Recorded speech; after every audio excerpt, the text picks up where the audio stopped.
ನಾವು ಪ್ರತಿದಿನ ಏನು ತಿನ್ನುತ್ತೇವೋ ಅದೇ ನಮ್ಮ ಆರೋಗ್ಯವನ್ನು ನಿರ್ಧರಿಸುತ್ತದೆ ಅಲ್ವಾ? ಆದ್ರೆ ಈ ಆರೋಗ್ಯಕರ ಆಹಾರ ಅಂದ್ರೆ ನಿಜಕ್ಕೂ ಏನು? ಬರೀ ಹಸಿರು ತರಕಾರಿಗಳ ಅಥವಾ ಅದಕ್ಕಿಂತ ಏನಾದ್ರೂ ಹೆಚ್ಚಿನದು ಇದ್ಯಾ? ಬನ್ನಿ, ಈ ವಿಶ್ಲೇಷಣೆಯಲ್ಲಿ ತಜ್ಞರ ಸಂಶೋಧನೆಗಳ ಆಧಾರದ ಮೇಲೆ ಒಂದು ಪೌಷ್ಟಿಕ ಮತ್ತು ಸಮತೋಲದ ಆಹಾರದ ಗುಟ್ಟೇನು ಅಂತ ಸರಳವಾಗಿ ತಿಳ್ಕೊಳ್ಳೋಣ. ಈ ಪಯಣದಲ್ಲಿ ನಾವು 5 ಮುಖ್ಯ ವಿಚಾರಗಳನ್ನು ನೋಡೋಣ. ಫಸ್ಟ್, ನಮ್ಮ ಊಟದಲ್ಲಿ ಬ್ಯಾಲೆನ್ಸ್ ಯಾಕೆ ತಪ್ತಿದೆ ಅನ್ನೋ ಪ್ರಾಬ್ಲಮ್. ಆಮೇಲೆ ಉಪ್ಪು, ಸಕ್ಕರೆ, ನಮ್ಮ ಆಹಾರದಲ್ಲಿರುವ ಕಾಮನ್ ವಿಲನ್ಗಳ ಬಗ್ಗೆ ಮಾತಾಡೋಣ. ಮೂರನೇದಾಗಿ, ಕೊಬ್ಬಿನ ಬಗ್ಗೆ ಇರುವ ತಪ್ಪು ಕಲ್ಪನೆಗಳನ್ನು ಸರಿಮಾಡ್ಕೊಳ್ಳೋಣ. ನಾಲ್ಕನೇದಾಗಿ, ನಾರಿನಾಂಶದ ಪವರ್ ಏನು ಅಂತ ನೋಡೋಣ. ಮತ್ತು ಕೊನೆಯಲ್ಲಿ, ನಾವು ಏನು ತಿನ್ನುತ್ತೇವೆ ಅನ್ನೋದಷ್ಟೇ ಅಲ್ಲ, ಹೇಗೆ ತಿನ್ನುತ್ತೇವೆ ಅನ್ನೋದು ಕೂಡ ಯಾಕೆ ಇಂಪಾರ್ಟೆಂಟ್ ಅಂತ ಚರ್ಚೆ ಮಾಡೋಣ. ಸರಿ, ಹಾಗಾದ್ರೆ ಶುರು ಮಾಡೋಣ.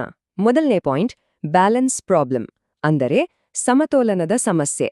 ಇದು ಹೇಗಿದೆ ಅಂದ್ರೆ ನಮ್ಮ ಕಣ್ಣಿಗೆ ಕಾಣಿಸ್ದೇ ಇರುವ ಒಂದು ದೊಡ್ಡ ಸಾಂಕ್ರಾಮಿಕದ ಥರ. ಸತ್ಯ ಹೇಳ್ಬೇಕಂದ್ರೆ ಇವತ್ತಿನ ಆಧುನಿಕ ಜಗತ್ತಿನಲ್ಲಿ ನಾವು ಎದುರಿಸ್ತಿರುವ ಅತಿದೊಡ್ಡ ಆರೋಗ್ಯ ಸವಾಲುಗಳಲ್ಲಿ ಇದು ಒಂದು. ಈ ಸಂಖ್ಯೆಯನ್ನು ಒಮ್ಮೆ ನೋಡಿ, 75%. ಇದು ನೋಡೋಕೆ ಸುಮ್ಮನೆ ಒಂದು ನಂಬರ್ ಅಷ್ಟೇ ಅಲ್ಲ. ಇದು ಏನನ್ನು ಸೂಚಿಸ್ತಿರ್ಬೋದು? ಒಂದು ಕ್ಷಣ ಯೋಚನೆ ಮಾಡಿ. ಅಮೇರಿಕನ್ ಹಾರ್ಟ್ ಅಸೋಸಿಯೇಷನ್ ಒಂದು ಸರ್ವೆ ಮಾಡಿದೆ. ಅದರ ಪ್ರಕಾರ ಪ್ರತಿದಿನ ಬೇಕಿರುವುದಕ್ಕಿಂತ ಜಾಸ್ತಿ ಉಪ್ಪನ್ನು ತಿನ್ನುವವರ ಸಂಖ್ಯೆ ಇದು. ಅಂದರೆ 4 ಜನರಲ್ಲಿ 3 ಜನ. ಯೋಚನೆ ಮಾಡಿ, ಇವತ್ತಿನ ನಮ್ಮ ಜೀವನ ಶೈಲಿ ಮತ್ತು ಪ್ಯಾಕೇಜ್ಡ್ ಫುಡ್ಸ್ ಹೆಚ್ಚಾಗಿರೋದೇ ಈ ಒಂದು ಸೈಲೆಂಟ್ ಹೆಲ್ತ್ ಕ್ರೈಸಿಸ್ಗೆ ದೊಡ್ಡ ಕಾರಣ. ಉಪ್ಪಿನ ಸಮಸ್ಯೆ ಎಷ್ಟು ಸೀರಿಯಸ್ ಅಂತ ಗೊತ್ತಾಯ್ತಲ್ವಾ? ಆದರೆ ಕಥೆ ಇಲ್ಲಿಗೆ ಮುಗಿಯಲ್ಲ. ಉಪ್ಪಿನ ಜೊತೆ ಇನ್ನೊಬ್ಬ ಅಪರಾಧಿ ಕೂಡ ಇದ್ದಾನೆ.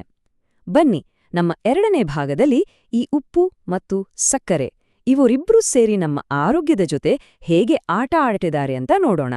ಇದರ ಪರಿಣಾಮ ಎಷ್ಟೊಂದು ಭಯಾನಕವಾಗಿದೆ ಅಂದ್ರೆ, ಒಂದು ಸರ್ವೆ ರಿಪೋರ್ಟ್ ಪ್ರಕಾರ ಅತಿಯಾದ ಉಪ್ಪಿನ ಸೇವನೆಯಿಂದ ಪ್ರತಿ ವರ್ಷ ಇಡೀ ಜಗತ್ತಿನಲ್ಲಿ ಸುಮಾರು 23 ಲಕ್ಷ ಜನ ಹೃದಯಾಘಾತದಿಂದ ಸಾಯ್ತಿದ್ದಾರೆ. ಇದನ್ನು ಕೇವಲ ಒಂದು ಅಂಕಿಅಂಶ ಅಂತ ತೆಗೆದುಕೊಳ್ಳೋಕ್ಕಾಗಲ್ಲ. ಇದೊಂದು ದೊಡ್ಡ ಎಚ್ಚರಿಕೆಯ ಗಂಟೆ. ಹಾಗಂತ ಉಪ್ಪನ್ನು ಪೂರ್ತಿಯಾಗಿ ಬಿಟ್ಬಿಡ್ಬೇಕಾ? ಖಂಡಿತ ಇಲ್ಲ. ನೋಡಿ, ಒಂದ್ವೇಳೆ ನಮ್ಮ ದೇಹದಲ್ಲಿ ಉಪ್ಪು ಅಂದ್ರೆ ಸೋಡಿಯಂ ಅಂಶ ತೀರಾ ಕಡಿಮೆ ಆದ್ರೆ ಹೈಪೋನ್ಯಾಟ್ರೀಮಿಯಾ ಅನ್ನೋ ಅಪಾಯಕಾರಿ ಕಂಡೀಷನ್ ಬರ್ಬಹುದು. ಇದರಿಂದ ತಲೆ ಸುತ್ತು, ಅಷ್ಟೇ ಯಾಕೆ ಕೋಮಾಗೆ ಹೋಗುವ ಸಾಧ್ಯತೆ ಕೂಡ ಇರ್ತದೆ. ಇಲ್ಲಿ ಮುಖ್ಯವಾಗಿರೋದು ಬ್ಯಾಲೆನ್ಸ್. ಹಾಗಿದ್ರೆ ಸರಿಯಾದ ಪ್ರಮಾಣ ಎಷ್ಟು? ಪೌಷ್ಟಿಕ ತಜ್ಞರು ಹೇಳುವ ಪ್ರಕಾರ ದಿನಕ್ಕೆ ಸುಮಾರು 2-3 ಗ್ರಾಂ ಉಪ್ಪು ಅಷ್ಟೇ ಸಾಕು. ಅಂದ್ರೆ ಒಂದು ಚಿಕ್ಕ ಟೀಸ್ಪೂನ್ನ ಅರ್ಧದಷ್ಟು ಅಷ್ಟೇ, ಅದಕ್ಕಿಂತ ಹೆಚ್ಚು ಬೇಕಾಗೇ ಇಲ್ಲ. ಸರಿ, ಉಪ್ಪಿನ ಕತೆ ಆಯ್ತು. ಈಗ ಸಕ್ಕರೆ ಕಡೆ ಬರೋಣ. ಇದು ಕೂಡ ಅಷ್ಟೇ ದೊಡ್ಡ ಚಾಲೆಂಜ್. ನಾವು ದಿನಾ ಕುಡಿಯುವ ಕಾಫಿ, ಟೀ, ಕೂಲ್ ಡ್ರಿಂಕ್ಸ್, ತಿನ್ನುವ ಬಿಸ್ಕೆಟ್, ಕೇಕ್, ಚಾಕ್ಲೇಟ್, ಹೀಗೆ ಪ್ರತಿಯೊಂದರಲ್ಲೂ ಸಕ್ಕರೆ ಅಡಗಿ ಕೂತಿದೆ, ನಮ್ಗೆ ಗೊತ್ತೇ ಆಗಲ್ಲ. ಇದರ ರಿಸಲ್ಟ್ ಏನಾಗ್ಬೋದು? ಮಧುಮೇಹ, ರಕ್ತದೊತ್ತಡ, ಸಂಧಿವಾತ, ಈ ಲಿಸ್ಟ್ ಹೀಗೆ ಮುಂದುವರಿಯುತ್ತದೆ. ಓಕೆ, ಇಲ್ಲಿಯವರೆಗೆ ನಾವೇನೆಲ್ಲ ಕಡಿಮೆ ಮಾಡಬೇಕು ಅಂತ ನೋಡಿದ್ವಿ. ಈಗ ಏನನ್ನು ಬ್ಯಾಲೆನ್ಸ್ ಮಾಡಬೇಕು ಅನ್ನೋದ್ರ ಕಡೆ ಗಮನ ಕೊಡೋಣ. ನಮ್ಮ 3ನೇ ವಿಭಾಗ, ಕೊಬ್ಬು ಅಥವಾ ಫ್ಯಾಟ್ಸ್. ಇದರ ಬಗ್ಗೆ ತುಂಬಾ ಜನಕ್ಕೆ ತಪ್ಪು ತಿಳುವಳಿಕೆ ಇದೆ. ಇದನ್ನು ಮಿಸ್ಅಂಡರ್ಸ್ಟುಡ್ ನ್ಯೂಟ್ರಿಯೆಂಟ್ ಅಂತನೂ ಕರೀಬೋದು. ಪೌಷ್ಟಿಕ ತಜ್ಞರು ಏನ್ ಹೇಳುತ್ತಾರೆಂದರೆ, ಪ್ರತಿಯೊಬ್ಬರೂ ಪ್ರತಿದಿನ ಸೇವಿಸುವ ಒಟ್ಟು ಕ್ಯಾಲೋರಿಯಲ್ಲಿ 25-30%ಗಿಂತ ಹೆಚ್ಚು ಕೊಬ್ಬು ಇರಬಾರದು. ಇದೊಂದು ಬಹಳ ಮುಖ್ಯವಾದ ಮಾರ್ಗಸೂಚಿ. ಆದರೆ ಒಂದು ವಿಷಯ ನೆನಪಿನಲ್ಲಿರಲಿ, ಎಲ್ಲ ಫ್ಯಾಟ್ಸ್ ಒಂದೇ ತರ ಅಲ್ಲ. ಕೆಲವು ಕೆಟ್ಟ ಕೊಬ್ಬುಗಳಿದ್ರೆ ನಮ್ಮ ದೇಹಕ್ಕೆ ಅತ್ಯಗತ್ಯವಾಗಿ ಬೇಕಾಗಿರುವ ಒಳ್ಳೆಯ ಕೊಬ್ಬುಗಳೂ ಇವೆ.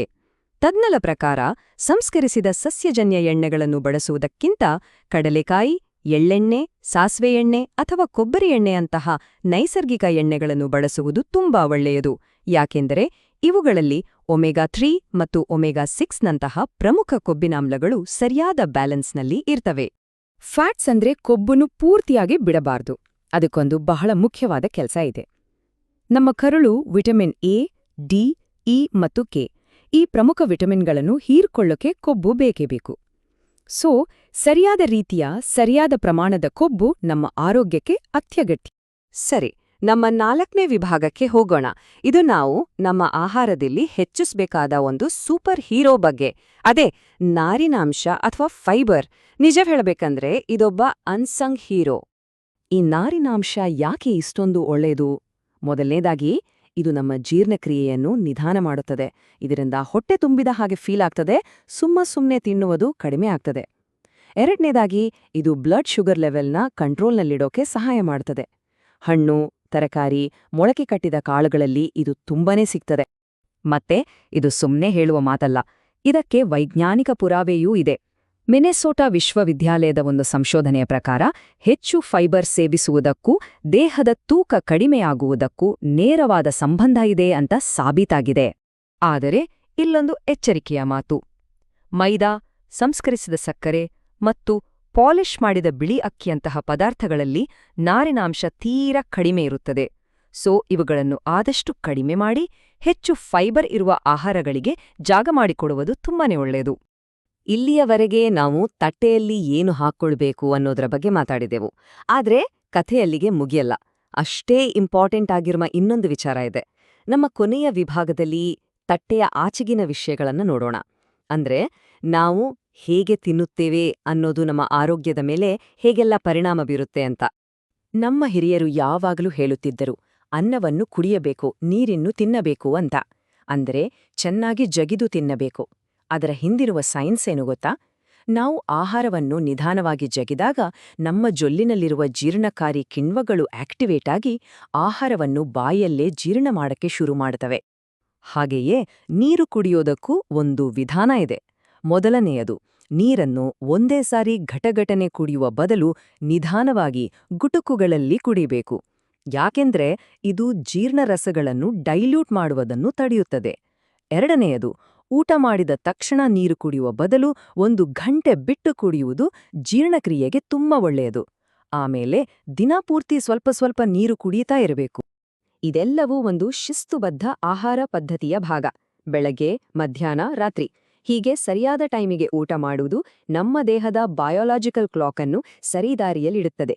ಇದು ನಮ್ಮ ಒಟ್ಟು ಆರೋಗ್ಯಕ್ಕೆ ಒಂದು ಗಟ್ಟಿ ಅಡಿಪಾಯ ಇದ್ದ ಹಾಗೆ. ಹಾಗಾದ್ರೆ ಇಷ್ಟೊತ್ತು ಮಾತಾಡಿದ್ದನ್ನೆಲ್ಲ ಒಟ್ಟಿಗೆ ಸೇರಿಸಿ ನೋಡಿದ್ರೆ ಏನ್ ಗೊತ್ತಾಗ್ತದೆ? ನಮ್ಮ ಟೇಕವೇ ಇದೆಲ್ಲವೂ ಒಂದಕ್ಕೊಂದು ಕನೆಕ್ಟ್ ಆಗಿದೆ. ಸೊ ಇಲ್ಲಿರುವ ಮುಖ್ಯ ಸಾರಾಂಶ ಏನೆಂದರೆ, ನಿಜವಾದ ಆರೋಗ್ಯ ಅಂದರೆ ಅದು ಸರಿಯಾದ ಆಹಾರವನ್ನು ಸರಿಯಾದ ಪ್ರಮಾಣದಲ್ಲಿ ಮತ್ತು ಸರಿಯಾದ ಸಮಯದಲ್ಲಿ ಸೇವಿಸುವುದು. ಇದು ಕೇವಲ ಒಂದೇ ವಿಷಯದ ಬಗ್ಗೆ ಅಲ್ಲ, ಬದಲಿಗೆ ಇವೆಲ್ಲದರ ಒಂದು ಪರ್ಫೆಕ್ಟ್ ಬ್ಯಾಲೆನ್ಸ್ ಬಗ್ಗೆ. ಹಾಗಾದರೆ ಇವತ್ತಿನ ಈ ವಿಶ್ಲೇಷಣೆಯನ್ನು ಒಂದು ಪ್ರಶ್ನೆಯೊಂದಿಗೆ ಮುಗಿಸೋಣ. ನಮ್ಮ ಆಹಾರ ನಮ್ಮ ದಿನನಿತ್ಯದ ಆಯ್ಕೆ ಆಗಿರುವುದರಿಂದ ನಾವು ತಿನ್ನುವ ತಟ್ಟೆ ನಮ್ಮ ಭವಿಷ್ಯದ ಬಗ್ಗೆ ಯಾವ ಕಥೆಯನ್ನು ಹೇಳುತ್ತಿದೆ? ಈ ಪ್ರಶ್ನೆಗೆ ಉತ್ತರ ನಮ್ಮೆಲ್ಲರ ಕೈಯಲ್ಲೇ ಇದೆ.